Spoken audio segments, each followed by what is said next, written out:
meeshan marka waxaan rabaa basic accounting equationska qaacidada hadda accountiga asaaska u ahayd ayadoo loo fiirinayo waxa la yiraahdo debit iyo credit. Debit iyo credit waa luqad uu accountigu ku hadlo waa arki doonaa meeshan hoose parts of account. Account horta waxaa la yiraahdaa sida cash oo kale, marka la qorayo salary expense fee oo kale, marka la qorayo account payable oo kale. macnaa wax walba marka la sameynayo oo shay walba la qorayo qof xataa magaciisa marka la qorayo account in loo sameeyo rabo. macnaa accounti war uu yaqaano waa erey ku hadlo waa. marka account kastoo aad sameynaydo ama wax walba qoraydo waxaa laga rabaa account name magac inuu yeesho horta. inaad tiraahdo cash oo kale ama inventory oo kale. maxaa kaloo laga rabaa debit iyo credit waxa la yiraahdo. debit maxaa laga wadaa left side of account, account ku dhinaca bidix uu yeelanayo. creditna waa right side of account, account ku dhinaca midig u sameynay. warkan xogaa hadduu adag yahay waxaan sii fiirinaa meesha slide-ka ku xiga tag. qaacidadii waa tan accounting equation-ka lagu soo celiyay waa xusuusin waa tan horaan usoo aragnay. tusaalaan asadan ka bilaabayna wax allaale wixii asado hantiya normal balance-gooda waxaa la rabaa horta mar walba inay yaalaan debit inay yaalaan la rabaa. haddii ay kordhayaan debit ay ka kordhaan, increase ay ka sameynayaan. xagee ka yiraahdaan decrease, debit ay ka yaraanayaan. inta marka hoose waxa waaye tusaalayaal ka mid ah akoonnada asadka qaabka oo qorayda cash oo kale. tusaale yar marka ku siinaa hal mar qaybtan saad ila sii fahanto.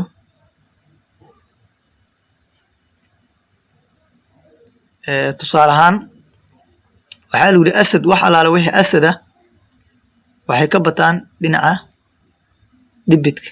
debitkaas debit record la yiraahdo, tan credit record waa laba dhinac oo accountiga loogu talagalo in la sameeyo marka waagi hore manualka la isticmaalayo. marka adiga maanta muhiimadda laga rabo waxay tahay tusaale ahaan asadoo kale cash oo kale, cash $100 oo kale heshay. waxaa leedahay cash ay soo gala Soomaan dhinacaana ku qoray 100 oo kale leedahay. sababtoo haddana ku soo galay oo macnaha cashkaas meesha uu kaaga yimid unbaa muhiima. waa arki doonaa dhacdo walba waxa ay samaysan doontaa wax la yiraahdo double entry ana la ka rabaa inay laba saameyn yeelataan laba. debit iyo creditna hadda 100 meeshan bis lagu qorayo inay labadooda ay kaadaan wala rabo. marka formkan hadda inaan wax xisaabino oo ku wareeriyo ugu talagelin kaliya waxaan rabaa si guud meeshaas inaad concept ka qaato qaabkii waxa dhowti u samaysmayaan. meeshan hore marka aan ku sii laabano muhiimadda 10kan ugu muhiimsan waxay tahay intaana soo xifdinay asad xagu ka bata debit inaad dhihi karto, xagu ka yaraadaa credit oo ka yaraana. yaa ka mid ah tusaalayaal wax asada sheeg hantiya sheeg hadda lagu yiraahdo. waxaa leedahay cash iska ka mid ah. account receivable waxaa leedahay deymaha dadka ku leedahay. deyn adiga dad ku leedahay $50 qof kaaga maqan bisha kale ku soo celaa oo ku yiri hagaa ku xisaabinay hantidaada ka dhiganay, hantidaada qayb ka mid ah.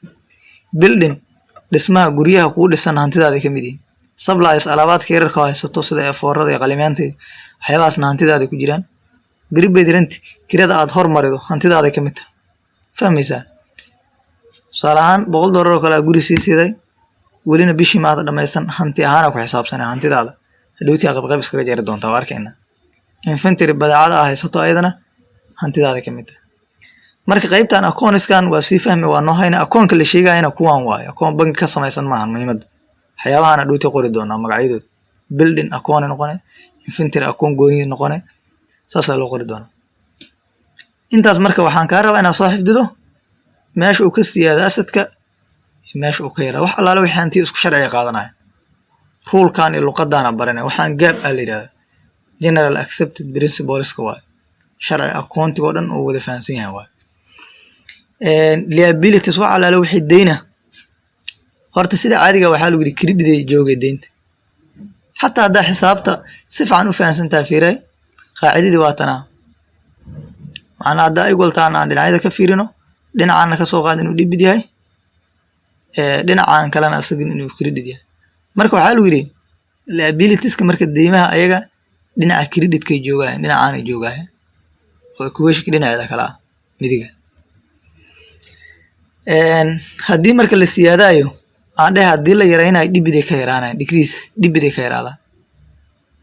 oo qofkii sharciga xisaabta yaqaan xataa equation ka haddii dhinaca kale la geeyo oo yaraana minus ku noqona dhinaca debitka ka yaraadaan xagii ka siyaadaan dhinaca credit intaas bis ahayna yaa kamida marka tusaalayaal account payable ka mida deymaha dadku shirkaduhu ku leeyihiin wages payable waxa la yiraahdaa mushaarka deynta ku noqday wage-kii oo waliba mushaarku waxa waa midka saacadaha sanadada saacado ku shaqeeyaan bishan mushaarkoodii maada bixin wages payable oo qoray mushaarka saacadaha ay deynta ugu noqday rent payable waa kirada hadaada bixin awlarana ayadana deyn ku noqon notice payable waxa la yiraahdaa deymaha note ka wata ayagana ma fiicna tax payable waxa la yiraahdaa deymaha canshuurta deynta ku noqotay akoonadan waxa waa marka deynta xisaabinayna arki doonaa unearned income waxa la yiraahdaa faa'iido aad shaqeysana la yiraahdaa tan xoogaa in adagtaa mudda qof service u qabatay ana qof ay service qaba lacagta hormariya tiri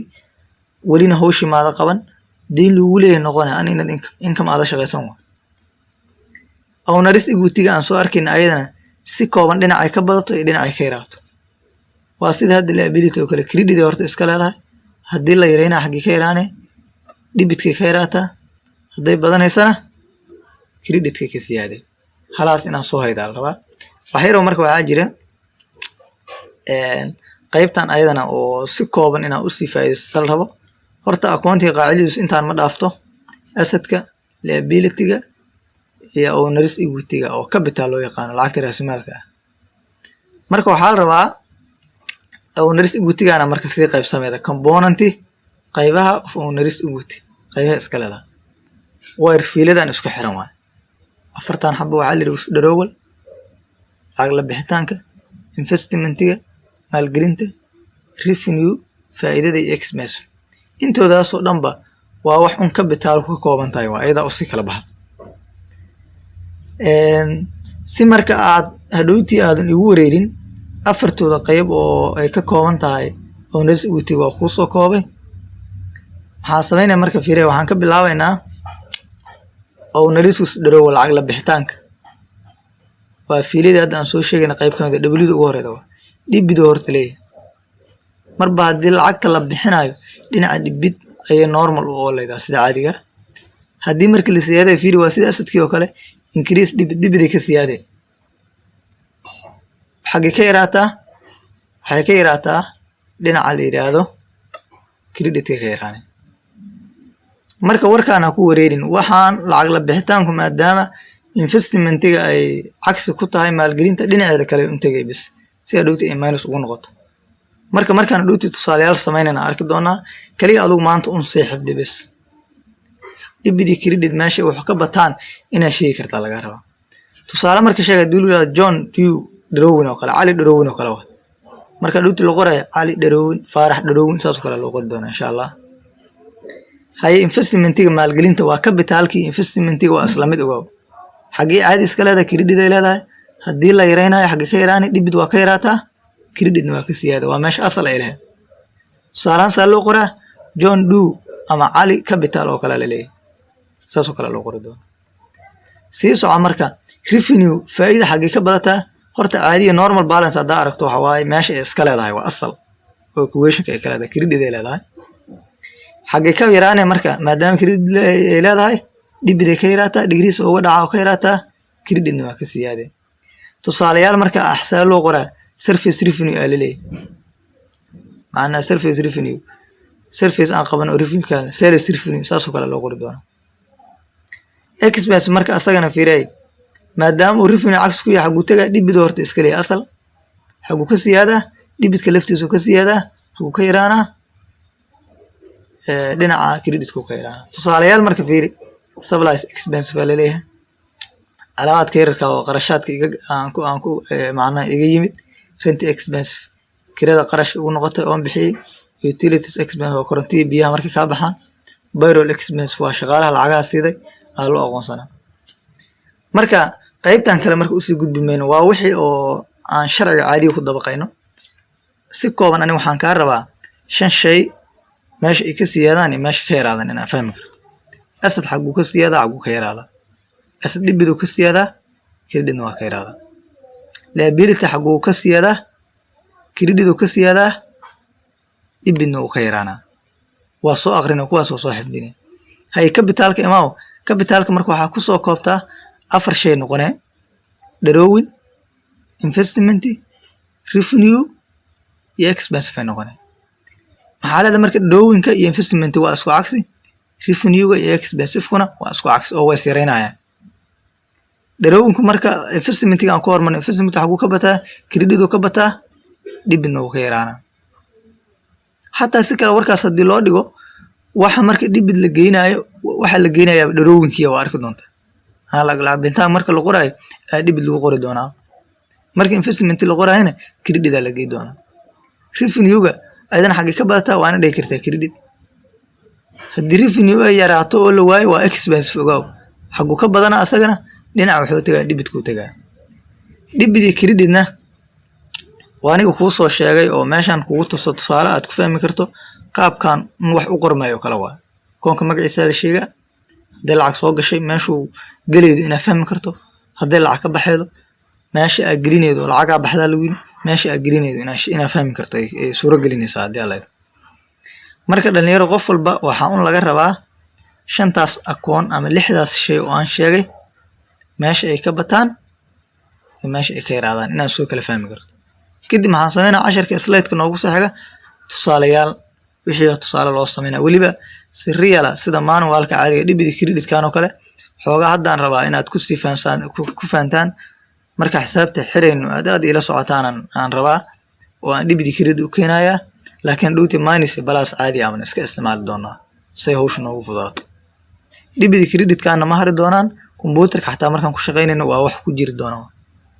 magacooda aad dhibsanaydo waa la iska daayo in qof walba waxa loo is adkeeyo. dadka ardada qaar waxay ku leeyihiin debit credit markaan maqlo madax xanuunaa ku leeyahay.